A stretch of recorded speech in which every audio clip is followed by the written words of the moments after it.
Hello everyone, what is going on? It's the unwanted Geoff and I'm here with episode 4 of Amnesia, the Dark Descent.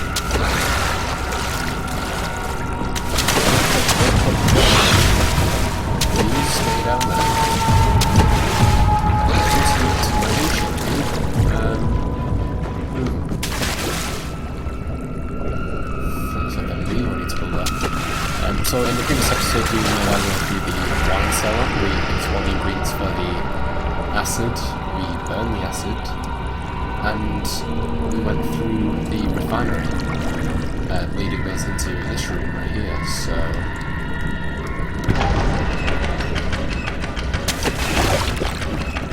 like something at a time.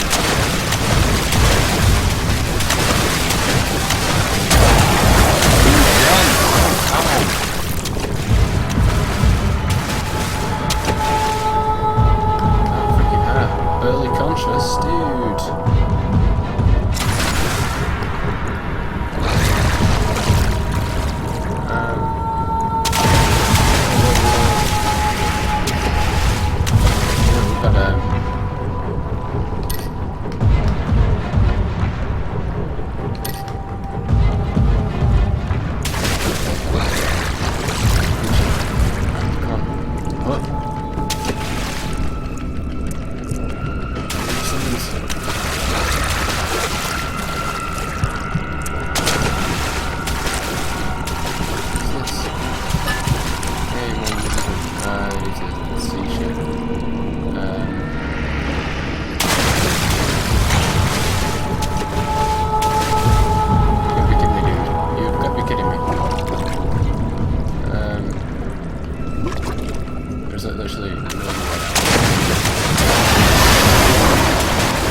Another one. Are you kidding me? Yeah, in flash. Some of that, don't we?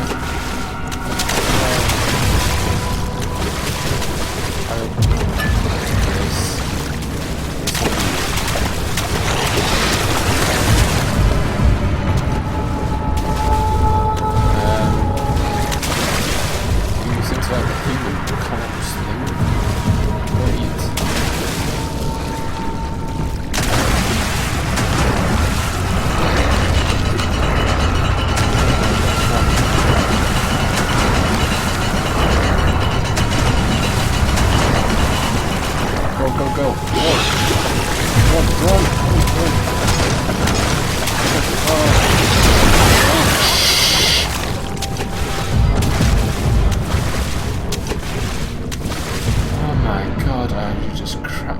hell? We need more ammo. Right.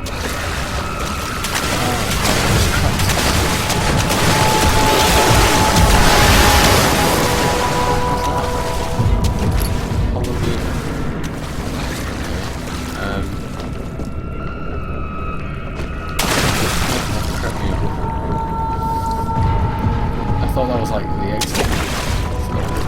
Right, okay, this will be that'll be that then, right? Something large brushed against his leg and felt himself being dragged along by the current of the beast. He pushed himself against the surface. Help, he cried as the ocean swallowed him again. Oh dear. God, my hand's beating so fast, I can't believe he just like got me. Let's go.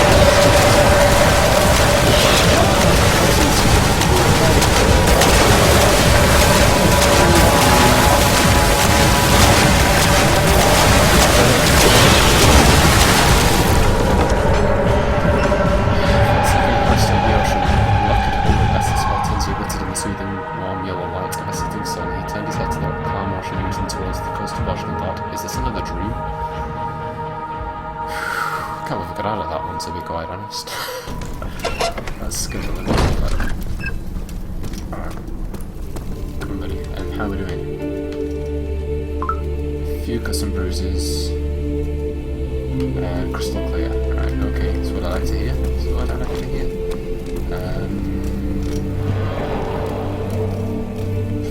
Yeah, it's a windy castle. Where's the rest of your body, lady? That is just shaped, but the shades are creepy. You know why is it all these games I play that are so creepy? So there's just two games I play that are creepy, Red Dead and this.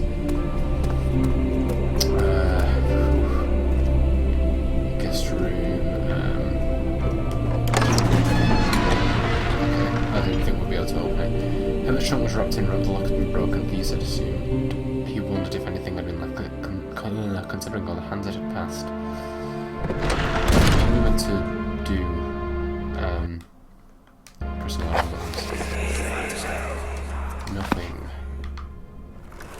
Okay. My journal is gone. What would they want with my journal? This place looks to be ransacked. Nothing here. I don't think I've gotten this far before. I think this is the point where I left it last time.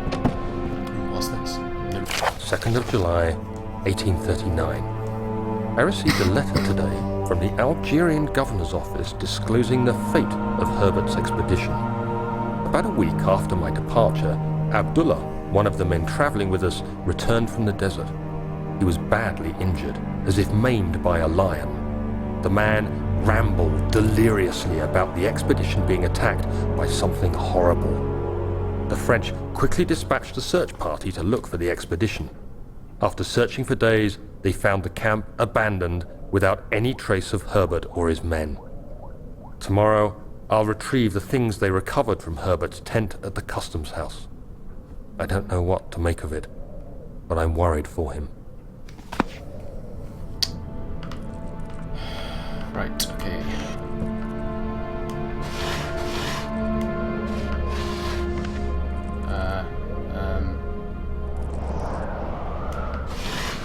Ooh. Louder, whatever it is. That's how it's pronounced, of course. Ooh, oil, I missed that. Good job we didn't. Right. Door's stuck due to a broken lock. Can we use that thing? Damn it. Right. What's the mental looks for another way to open the cost on the stream. Okay, alright.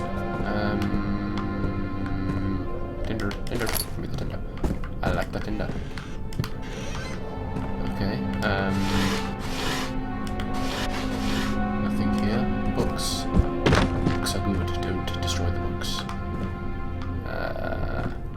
note. 3rd of July, 1839. Today I picked up Herbert's things at the customs house. I dug through the trove of documents he had carried and found a log detailing the expedition. The nature of this text ranged from quick notes to colourful accounts of transpired events. I skimmed the pages, trying to figure out what might have happened. May 17th, the day I was trapped inside the orb chamber, Herbert dryly states, "Recovered Daniel after 1 hour of entrapment." This confused me greatly. I was suffocating within minutes. How could I have lasted an hour? I continued reading the peculiar text. Herbert states his facts without judgment or passion, but suddenly I could read frustration into his text. He pushed his men to investigate the underground tomb, an effort which seems to have strained the minds of his men. Madness spread through the ranks, and Herbert had to take some extreme measures to continue. He finally visits the chamber himself, where he retrieves the orb to the surface. His account confuses me greatly. If he has the orb, what are those pieces in my drawing room? That is a very good question, dude. Ooh, what's this? Crowbar. Yes. I would have thought they would have hidden something in there because of the top drawer open. I was thinking, probably hidden something in the bottom one. Right, so I'm assuming... Oh crap, I forgot. No, stop pressing all the wrong buttons, dude. Come on, heave. Oh, drop the crowbar, dude. The key. Please, let it be here. Okay, mementos. Important key. Oh, thank God, there it is. I guess it is a good place to hide it then. Machinery key. Woo. Okay. 4th of July, 1839. It's done. The orb is assembled. I was awakened by an exhausting nightmare.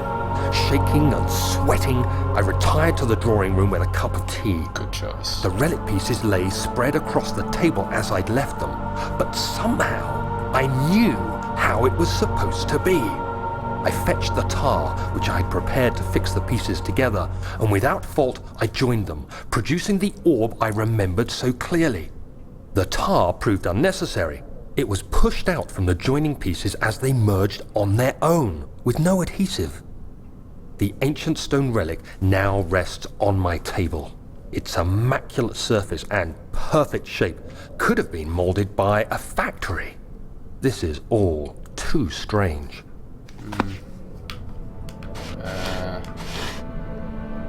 Okay.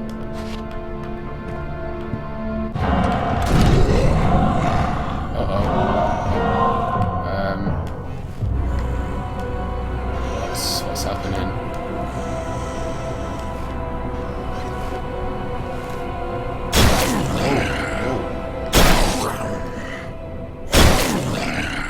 Oh God! It's... Oh my God!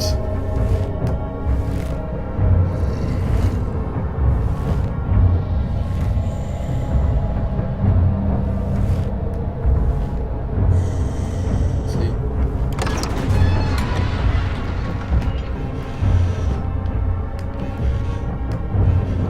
Oh my God! Right, I'm gonna be careful here. I think he's gone. Shit, man, I wasn't expecting that. Why is everything trying to scare me? Right, I think we are done in here. This is a machine, and we have the key for it. He panted heavily, trying his best to keep himself from screaming. The medicine cabinet went overturned and lay collapsed on the floor. He reached through the broken glass door and grabbed all the sedatives he could find. Right.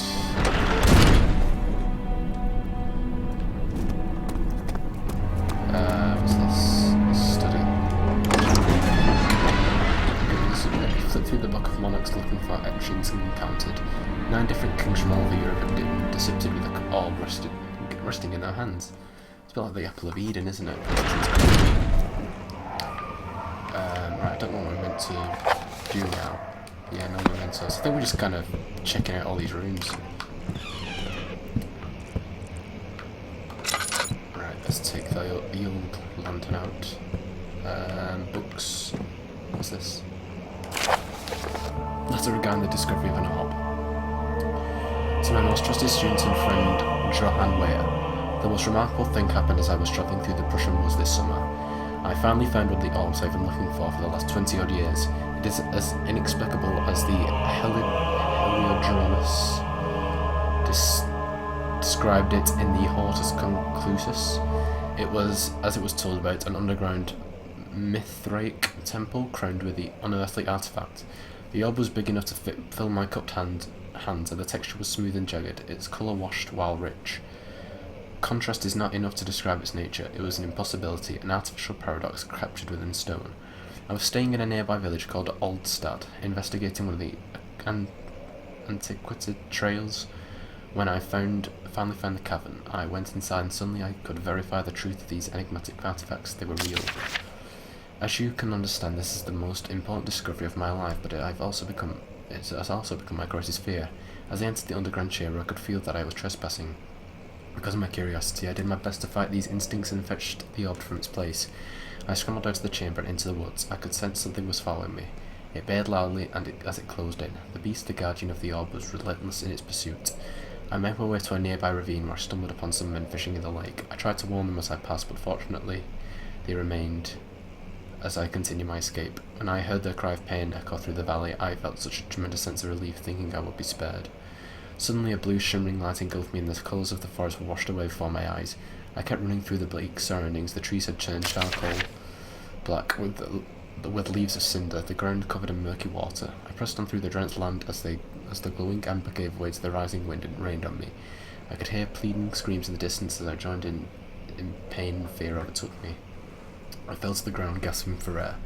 It certainly must sound strange, but I had been carried miles away from the Alps to a grassy field outside Genoa. The guardian had taken the orb from me, but still, until this day, I fear its return. Sometimes I lay awake at night listening for the howling cry I heard in the forest. It's been nearly a decade since that day, and I haven't been able to write about the incident. The last time we spoke, you told me about your interest in Gotland research into the mythic orb, so I realised I owed you the truth about my visit to Alstad. Your friend and mentor, Heinrich Cornelius Agrippa. Okay, Agrippa. Seems like a cool guy. Is it screaming? It's like a dog. Mr. Puppy, are you okay? What's in here? Ooh, Tinder. Tinder. Yay, I like Tinder. Tinder is my friend, but my foe.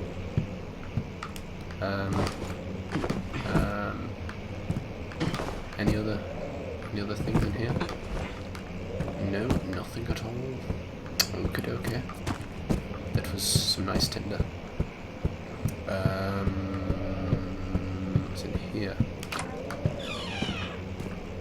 Stuffings. What's that? And that's in his stuff. Oh, scrap. Animal experiment. Canis lupus familiaris, 1658, April 12th. After a short study, it is clear that the agitation found amongst humans can be found in the dog. Fear and pain induce stress, which seems to trigger an endogenous response, causing the animal to burst with energy. I believe that the catalyst is produced in the brain. It is difficult to determine exactly where and what it is, but I can sense it. It reeks of cosmic genesis. There is an inherent problem in harvesting this energy, since this creature is bound to die from the exercise. I must refine this process of torture to enable any real work to be done. More experiments must be performed, but it seems that only human beings are able to produce the amount necessary. It might be their ability to appreciate the severity of the process that ultimately augments their experience of terror. Damn, that's probably why I hear all the screaming dogs. Let's see what you have to offer.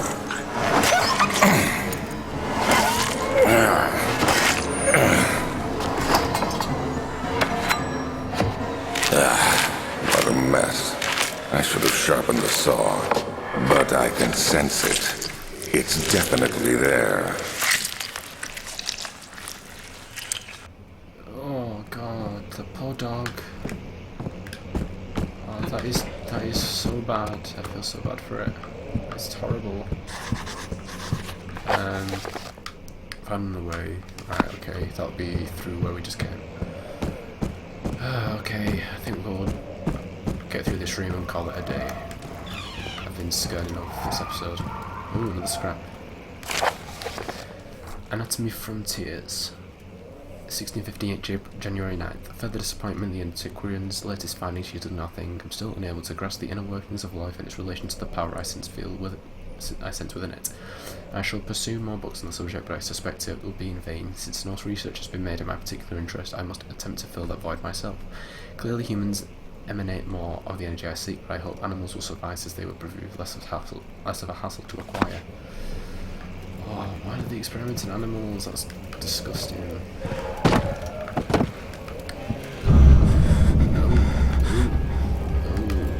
These don't look like animals. Those look kind of like human skulls, my dude. What is this guy up to? Tinder. I got distracted by the Tinder. Anything bottom? No, okay, whatever. Oh, these poor animals. So there seems to be still another way through the rubble, apparently. You, guessing you're the Baron? Thought it might have been like a secret passage. Oh, poor dog. I feel so bad. Do we have to like...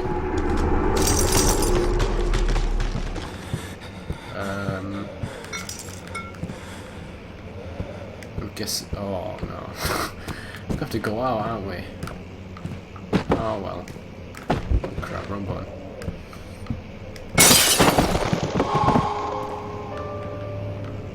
Oh, yeah. Proco. Oh, freaking go. Whoa. Are they breaking? Are they breaking? Better go fast. Is there anything down here? No. Okay. Through the window we go. Much if that wasn't broken. That would have been pretty bad. Would have been stuck. What is that? It's another one of those things, isn't it? Wouldn't it be my turn? Have I not shown restraint? My patience spans centuries. From where I came, mankind has not even wasted a breath, yet I bow to you. I have done so much for you, and I have gained nothing in return. Agrippa, I trusted you. It was I who, in fairness, should have entered the gate. Oh, so was this the guy that the letter was addressed to earlier? Agrippa's friend. Okay. It's just stupid stuff. What's that? Flow cycle rod. Okay. Don't know when that will come in use, but I'm sure it will eventually. Okay. Alrighty, Roo. Anything in here? Tinder. Nice. Alright, so, like I said, not said it yet, but I said that I would go back and check to see if there was anything I missed, because I thought in this particular section there wasn't much, and I was thinking, had I missed anything? So I went back and read a guide and see if there was anything I missed, and there was this quite important scrap that I missed, so I'm just going to read this now. Elevator machine instructions. If the elevator breaks down again, make sure to use the steam engine to build up pressure before channeling it into the machinery. Adjust the levers to get the right amount of pressure inside the chamber. The meter should read up 8 and down 8. Make sure the flow is set according to the following chart. True-to steam set functions, 4-phase amplitude, complete steam flow cycle. Note that the machine will not check proper configuration until all rods are inserted. So yeah. I know that I just after this, while I'm on the way back, I do actually end up saying that it's a bit weird how there was very little stuff. Well, there was, and I missed it, and it was right next to something I picked up as well, which is a bit idiotic. Is this it? Is this the end of the thing? I guess it is. We're going to go on through that parkour again, and we didn't even really learn anything from that. feel like we're missing something. I'll check once I end this episode. I'll go back and see if there was anything that we missed. I can hear all the dogs, that's so bad. I feel so bad for them.